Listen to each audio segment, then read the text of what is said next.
आपल्या हिंदू धर्मात संस्कारांना खूप महत्त्व आहे. त्यातला हा एक संस्कार म्हणजे कर्णवेध संस्कार. जन्मानंतर एखाद्या शुभ दिवशी कान टोचण्याचा संस्कार आपल्या हिंदू धर्मात केला जातो. मुलगा असल्यास पहिल्यांदा उजवा कान व मुलगी असल्यास पहिल्यांदा डावा कान टोचला जातो. मग काय, दसऱ्याच्या शुभ मुहूर्तावर आम्ही तिचे कान टोचण्याचे ठरवले. अक्षरशः पहिला कान टोचल्यानंतर ती इतकी रडली की खूप जास्त वाईट वाटत होतं. आत्तापर्यंत फक्त ऐकलं होतं की बाळाला काही झालं तर आईला त्रास होतो. आज मी ते अनुभवले सुद्धा. माझी पिल्लू रडत असताना माझ्याशी ती बोलते असं वाटत होतं. बाळाची स्वतःची एक वेगळीच भाषा असते. कोणाला नाही समजली तरी आईला मात्र नक्की समजते.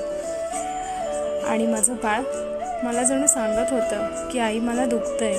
मी तिला जवळ करून अक्षरशः तिच्याशी बोलत होते आणि ती मला बिलकुल शांत